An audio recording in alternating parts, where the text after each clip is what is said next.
નમસ્કાર. આકાશવાણી અમદાવાદ વડોદરા.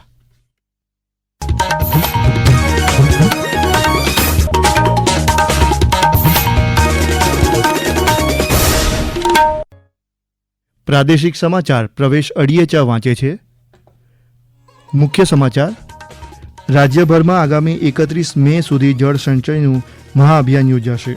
કેન્દ્રીય મંત્રી ડોક્ટર મનસુખ માંડવિયા આજથી 2 દિવસ પોરબંદર લોકસભા વિસ્તારના પ્રવાસે. બગસરા ઉનાથી રાષ્ટ્રીય ધોરીમાર્ગના 89 કિલોમીટર લંબાઈના માર્ગને અપગ્રેડ કરાશે. માધવપુર ઘેડ મેળાની ઉજવણીના ભાગરૂપે આજે સોમનાથમાં ભવ્ય સાંસ્કૃતિક કાર્યક્રમનું આયોજન. રાજ્યમાં 8 એપ્રિલ સુધી ગરમી વધવાની હવામાન ખાતાની આગાહી. સમાચાર વિગતવાર. રાજ્યભરમાં આગામી 31 મે સુધી જળ સંચયનું મહાઅભિયાન યોજાશે. મુખ્યમંત્રી ભૂપેન્દ્ર પટેલે ગઈકાલે મહેસાણાના દવાડાથી catch the rain Sujalam Sufalam જળ અભિયાનના રાજ્યવ્યાપી બીજા તબક્કાનો પ્રારંભ કરાવ્યો. આ પ્રસંગે મુખ્યમંત્રીએ લોકોને વરસાદી પાણીને બચાવવા અનુરોધ કર્યો હતો. એક તો પાણી જેટલું બચે એટલું બચાવવા માટે જમીનમાં ઉતારવા માટેનો પ્રયત્ન સરકારનો છે. તમે પણ કંઈક યોજના બનાવી હશે સોસાયટીની અંદર, તો એ તમે ધારાસભ્યથી માંડીને એમપીથી માંડીને કોઈને બી કહેશો તો એ તમારા ખર્ચા વગર સરકારના ખર્ચે તમને બનાવી દેશે. જે ગ્લોબલ વોર્મિંગ કહીએ છીએ એના માટે પણ વડાપ્રધાનશ્રીએ એક પેડ માં કે નામ, એટલે જેટલું ગ્રીન કવરેજ વધે, જેટલા ઝાડ વધારે ઉગાડીશું એ આની અંદરથી બહાર નીકળવા માટેનો આપણો પ્રયાસ હોય. આ પ્રસંગે શ્રી પટેલે દવાડા ગામના લોકો સાથે સંવાદ કર્યો હતો. દરમિયાન એક અરજદારે મુખ્યમંત્રી સમક્ષ ગામમાં આવેલા પૌરાણિક જાગેશ્વર મહાદેવ મંદિરનો પુનરુદ્ધાર કરવા રજૂઆત કરી હતી. શ્રી પટેલે આ માંગણીનું યોગ્ય નિવારણ લાવવાનું જણાવ્યું હતું. આરોગ્ય મંત્રી ઋષિકેશ પટેલે ગઈકાલે ગાંધીનગરમાં હડતાળ કરી રહેલા આરોગ્ય કર્મચારીઓ સાથે બેઠક યોજી. આરોગ્ય કર્મચારીઓના આગેવાન રણજીતસિંહ મોરીએ પત્રકારો સાથેની વાતચીતમાં આ બેઠક હકારાત્મક રહી હોવાનું જણાવ્યું હતું. બેઠકમાં ગ્રેડ પે અને ખાતાકીય પરીક્ષા અંગે ચર્ચા થઈ. હવે આરોગ્ય વિભાગ સાથે આગામી સમયમાં બીજી બેઠક યોજાશે તેમ આગેવાન રણજીતસિંહ મોરીએ જણાવ્યું હતું. બેઠકના અંતે અમને સારી રીતે અમારા બે મુદ્દાઓ પર ચર્ચા થઈ. ખાતાકીય પરીક્ષા લગત અમે જે સરકારશ્રી સાથે સંમત થયા કે ભાઈ અમારા જ ખાતાની પરીક્ષા ને એની અંગેની 1 માસની તાલીમ ઓનલાઈન ઓફલાઈન અને વીજ ખાતાના 2 પેપર સામાન્ય જ્ઞાનનું અને જે અમારે કામ કરવાનું છે અને પ્રમોશન મળીએ જે કામ કરવાનું થાય તે. કેન્દ્રીય મંત્રી ડોક્ટર મનસુખ માંડવિયા આજથી 2 દિવસ પોરબંદર લોકસભા વિસ્તારના પ્રવાસે રહેશે. સત્તાવાર યાદી મુજબ આ સમયગાળા દરમિયાન શ્રી માંડવિયા રાજકોટ, ગોંડલ, જેતપુર અને પોરબંદરની મુલાકાત લેશે. તેઓ આજે સાંજે પ્રબુદ્ધ ગોષ્ઠી કાર્યક્રમમાં જોડાશે. આવતીકાલે તેઓ 21 કિલોમીટર લાંબી સાયક્લોફોન 2025 સહિતના વિવિધ કાર્યક્રમમાં પણ ઉપસ્થિત રહેશે. શ્રી માંડવિયા આવતીકાલે સવારે શહેર ભાજપ પ્રમુખના નિવાસસ્થાને ભારતીય જનતા પાર્ટીના સ્થાપના દિવસ નિમિત્તે ધ્વજ લહેરાવશે. ઉપરાંત તેઓ પોરબંદરમાં માધવપુર ઘેડ મેળાના ઉદ્ઘાટન સમારોહમાં પણ ઉપસ્થિત રહેશે. રાજ્યપાલ આચાર્ય દેવવ્રતે અંતરિયાળ વિસ્તારોમાં રહેતા લોકોના શિક્ષણ અને મનોરંજન માટે રેડિયોને શક્તિશાળી માધ્યમ ગણાવ્યું છે. ગઈકાલે આકાશવાણી અમદાવાદની મુલાકાતે આવેલા રાજ્યપાલે આકાશવાણીના અધિકારીઓ અને કર્મચારીઓને સંબોધન કર્યું. દરમિયાન તેમણે દેશની પ્રાચીન પરંપરા જાળવવામાં અને સાંસ્કૃતિક વારસાને ભાવિ પેઢી સુધી પહોંચાડવામાં આકાશવાણીના પ્રદાનની પ્રશંસા કરી હતી. આ ઉપરાંત શ્રી દેવવ્રતે રેડિયો સાથેના પોતાના સંસ્મરણો પણ વાગોળ્યા હતા.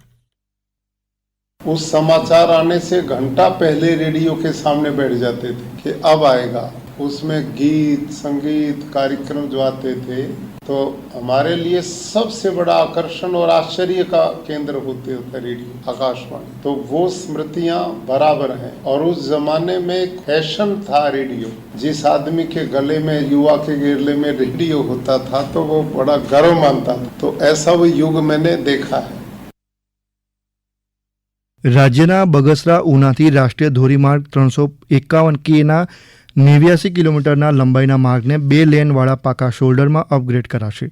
કેન્દ્રીય માર્ગ અને પરિવહન મંત્રી નીતિન ગડકરીએ સોશિયલ મીડિયામાં આ અંગે માહિતી આપતા કહ્યું કે 943 કરોડ રૂપિયાથી વધુના ખર્ચે આ ધોરીમાર્ગને અપગ્રેડ કરવા મંજૂરી આપવામાં આવી છે. આ પ્રોજેક્ટનો ઉદ્દેશ સૌરાષ્ટ્ર ક્ષેત્રમાં વધુ સારી કનેક્ટિવિટી પૂરી પાડવાનો છે.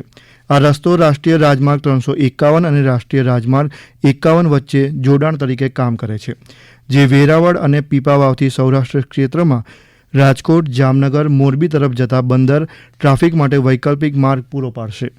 આ ગીર વન્યજીવન અભયારણ્યને પણ મોટા પ્રમાણમાં બાયપાસ કરે છે, જે વન્યજીવોની મુશ્કેલીઓ ઘટાડશે. આ સમાચાર આપ આકાશવાણીના અમદાવાદ વડોદરા કેન્દ્ર પરથી સાંભળી રહ્યા છો. આ સમાચાર આપ અમારી YouTube channel AIR news Gujarat પર પણ સાંભળી શકશો. વધુ સમાચાર માટે અમારી વેબસાઇટ newsonair.gov.in/gujarati અને અમારા એક્સ હેન્ડલ AIR_news_ABAD ને ફોલો કરશો.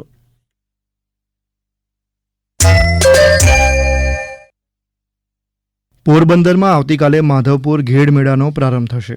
તેની ઉજવણીના ભાગરૂપે આજે સોમનાથ મંદિર પરિસરના ચોપાટી મેદાન ખાતે ભવ્ય સાંસ્કૃતિક કાર્યક્રમ યોજાશે. અગાઉ જિલ્લા કલેક્ટર દિગ્વિજયસિંહ જાડેજાએ કાર્યક્રમના આયોજન અંગે બેઠક યોજી તમામ તૈયારીઓની સમીક્ષા કરી હતી.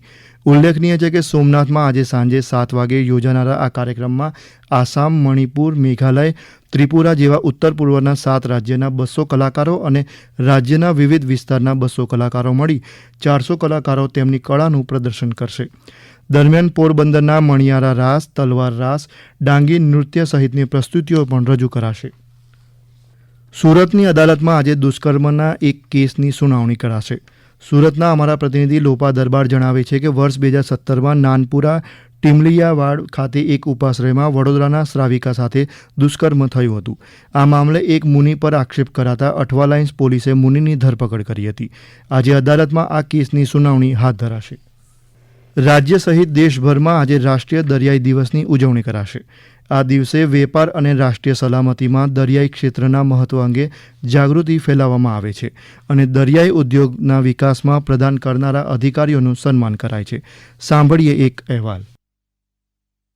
વર્ષ 1919ની 5મી એપ્રિલે સિંધિયા સ્ટીમ નેવિગેશન કંપનીના જહાજ SS લોયલ્ટીએ ભારત અને બ્રિટન વચ્ચે તેની પ્રથમ સફળ દરિયાઈ સફર પૂર્ણ કરી હતી. ભારતના દરિયાઈ ઇતિહાસમાં આ સીમાચિહ્ન ઘટનાની યાદમાં વર્ષ 1964થી દર વર્ષે 5મી એપ્રિલે રાષ્ટ્રીય દરિયાઈ દિવસની ઉજવણી કરવામાં આવે છે. દેશમાં સૌથી વધુ 1600 કિલોમીટરથી વધુ લાંબો દરિયા કિનારો ગુજરાતમાં છે. અમદાવાદ જિલ્લામાં લોથલ ખાતે 5000 વર્ષ પહેલા બંદર હતું, જ્યાં હાલ નેશનલ મેરીટાઈમ હેરિટેજ કોમ્પ્લેક્સ આકાર લઈ રહ્યું છે. અહીં વિશ્વનું સૌથી ઊંચું લાઇટહાઉસ મ્યુઝિયમ અને મેરીટાઈમ યુનિવર્સિટી પણ બનશે. અનિલ પટેલ, આકાશવાણી સમાચાર, અમદાવાદ.